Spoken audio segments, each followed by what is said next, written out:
अस्सलाम वालेकुम नाज़रीन, आज हम बात करेंगे ओशन मॉल में जो 20 तारीख को वाक़या हुआ था। एक बच्चा जो था उसका एक्सीलेटर में पाँव फंस गया था, जिसके बाद जो है वो 20 तारीख को ये वाक़या हुआ था। उसके पिछले 2 दिनों से ये वाक़या जो है वो सोशल मीडिया पे गर्दिश कर रहा है और हाई क्रिएट कर रहा है। और दूसरा ये है कि सोशल मीडिया पे ट्विटर पे टर्म ट्रेंड बन गया है कि बच्चे का जो एक्सीलेटर में पाँव फंसने के बाद जो है वो पाँव ज़ाया हो गया। जो सिविल सोसाइटी थी उनकी जानिब से जो है वो एहतजाज किया गया 3 तलवार पे कि अभी तक एक्शन नहीं लिया गया। तो इस पे आज हम बात करेंगे हमारे सीनियर साफ़ी से कि वो क्या कहते हैं कि इस जो ये मसला हुआ था उन्होंने कवर किया था, क्योंकि उस टाइम पे ये इतना हाई क्रिएट नहीं था, क्योंकि लोगों को मीडिया पे ज़्यादा नहीं आया था। उस वजह से एक ही साफ़ी थे जिन्होंने कवर किया था। हम उनसे बात करते थे करेंगे कि वो वाक़या हुआ क्या था और इस वाक़े पे पुलिस की जानिब से क्या एक्शन लिया गया, या जो ओशन मॉल के जो मालिकान है या ओशन मॉल जो इंतज़ामिया है उसकी जानिब पे इस पर क्या एक्शन लिया गया, इस पर भी बात करेंगे। जी नाज़रीन, इस वक्त हमारे साथ मौजूद है GTV के सीनियर रिपोर्टर सैयद अली रज़ा साहब। इन्होंने जो है ओशन मॉल का जो इंसिडेंट हुआ था उसके ऊपर बड़ा फोकस किया था और उस पर रिपोर्टिंग की थी। पहले तो हम सर आपका बहुत बहुत शुक्रिया करते हैं, आपने हमें वक्त दिया। क्या कहेंगे जो है वो जो इंसिडेंट हुआ था उसके बाद 2 माह के बाद अभी जाकर एक हाई क्रिएट हुई है। पहले जो है वो बच्चे का पाँव भी ज़ाया हो गया, उस पर आपने रिपोर्टिंग भी की।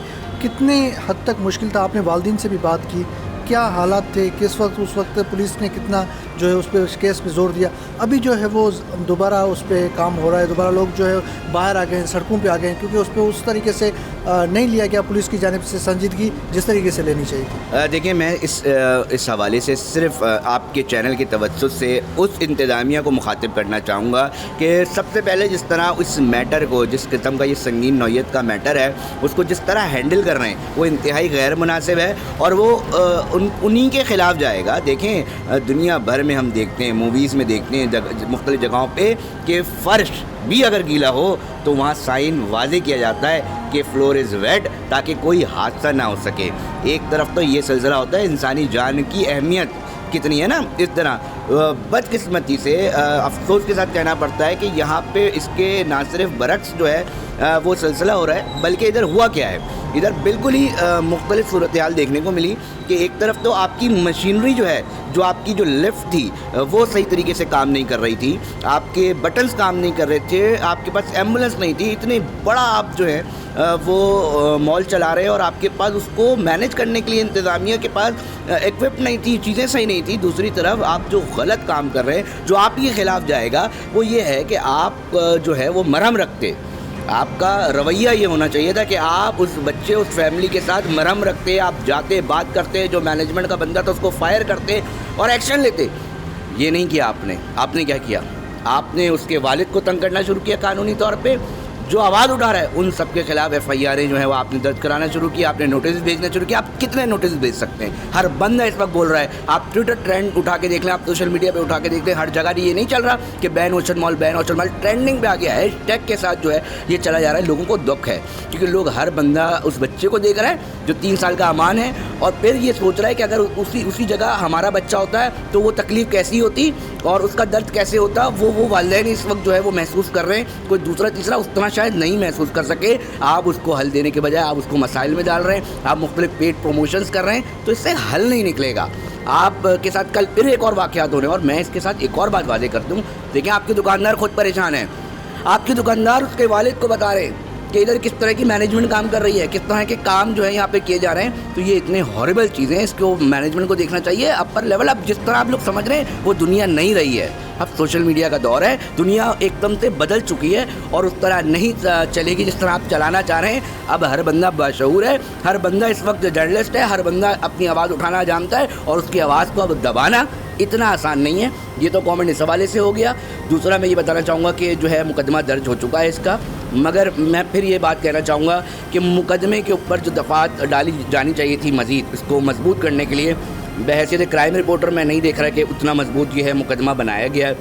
इसको मज़ीद जो है मुकदमा, इसको जो है वो भारी बनाया जा सकता था। बहुत सारी गुंजाइश थी क्योंकि धमकियाँ मिली हैं, उसकी मैनेजमेंट नहीं है।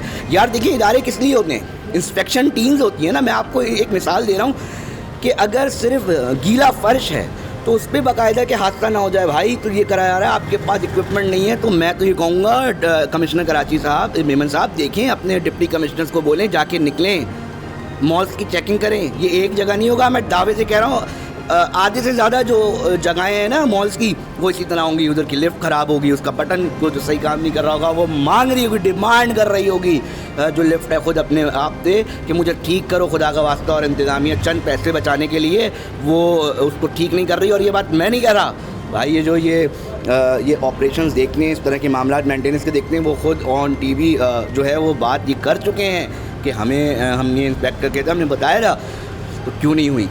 तो मुझे बताए ना, ये मुजरिमाना गफलत नहीं है तो और क्या है? इसमें आपकी मिसमैनेजमेंट नहीं दिख रही तो और क्या है? आप इसको आप किस तरह कवर कर रहे हैं? आप दबाना चाह रहे हैं FIR, और उसको जो आवाज़ उठा रहे हैं सोशल मीडिया पे उन लोगों पे, बच्चों पे FIR करा रहे हैं और नोटिस भेज रहे हैं, ये कोशिश कर रहे हैं आप। तो इस तरह नहीं चलेगा मामला। इंतज़ामिया में जो भी बड़े हैं उनको ये बात समझनी पड़ेगी, एक प्रेशर है, इसको आप फौरी तौर पे देखें, वरना ये बहुत बड़ा मसला बनेगा। अच्छा, आपकी वालिदैन से बात हुई थी, वालिदैन ने क्या कहा था? आप वहाँ हॉस्पिटल में गए थे तो बच्चे की कंडीशन क्या थी आपने देखा होगा, वालिदैन ने क्या आपसे बात की उस वक्त? देखें तौफीक साहब इस केस को देख रहे हैं, देखें किसी भी बाप के लिए एक बच्चा उसका ज़ख्मी हो गया, उसके लिए पहली ये कोशिश होती है कि वो ट्रीटमेंट कराए ना। उस बेचारे बाप के साथ जो सूरत हाल है, उसके बच्चे के पाँव का कीमा निकल गया भाई। आप तस्वीरें नहीं चला सकते, जो तस्वीरों की जो उसकी सूरत हाल है ना, उसके पाँव जो ज़ाया हुआ है, आप उसकी तस्वीरें प्रॉपर तरीके से नहीं चला सकते। देखने वाली आंखें रो जाएंगी, एकदम से ये तस्वीर आएगी यूँ हो जाएंगे आप, कपकपी तारी हो जाएगी वो तस्वीर उसके पाँव की, और उस बच्चे ने वो तकलीफ़ सही है, और उसका बाप उसके साथ जो है वो सारा सिलसिला कर रहा है, वो कानून को भी देख रहा है, वो उसके अपने केस को भी फॉलो करना चाह रहा है, वो अपने बच्चे के हेल्थ कॉन्शियस को भी हुआ है। तो मुझे बताएं, एक बाप के ऊपर इतना प्रेशर है, उसने अपने मुंह से कहा, जब हम गए हमने देखा इतना हॉरिबल केस हो गया है, वो कह रहा है भाई मैं FIR करवाऊँ। पुलिस कहती है कि पहले आप जाएँ MLO, मेडिकल लीगल ऑफिसर, आपके पास ये निज़ाम भी नहीं है कि कोई बंदा अगर नहीं आ पाता, उस बच्चे का पहले इलाज ज़रूरी है ना, तो वो पहले अस्पताल भागेगा? नहीं, हमारे यहाँ कानून ये कहता है कि जाएं पहले फौरी तौर पर मेडिकल लीगल ऑफिसर करें और मेडिकल लीगल जो है वो रिपोर्ट बनाएं, उसके बाद आपका केस इंदराज होगा। देखें इस तरह नहीं चलती, 21वीं सदी में रह रहे हैं हम आगे बढ़ चुके हैं, तो उसके साथ अब हमें चलना पड़ेगा। अगर हमारे पास कवानीन नहीं है तो हमें बनाना पड़ेगा। आपके पास आ रही है ना चीज़ें, आप देख रहे हैं कि यार ये मसला है, ये मसला, उसके हिसाब से आपके पास आपको कानून भी जो है वो तरामीम करनी पड़ेगी। ये मेडिकल का जो मसला होता है हर बंदे को चाहिए होता है FIR कराने के लिए, लाजमी है। तो अगर कोई नहीं जा सकता ऐसी सिचुएशन में, तो फौरी तौर पर आकर उधर जो है वो ऑफिसर आए और वो कानूनी कार्रवाई करने के लिए, ताकि उसको आसानी पैदा हो। जी नाज़रीन, आपने जो हमारे सीनियर सहाफ़ी थे उनकी बात सुनी। उनका ये कहना था कि जब ये वाक़या पेश आया उसके बाद फौरी तौर पे एक्शन लेना चाहिए था, लेकिन जो इंतज़ामिया थे उनकी जानिब से ये कहा गया कि एक्सीलेटर में पाँव, बच्चे के जो रबड़ की जूती थी उसकी चप्पल थी उसकी वजह से फंसा, उसके बाद ये वाक़या पेश आया। वालिदैन का ये कहना था कि जो एक्सीलेटर था वो ख़राब था।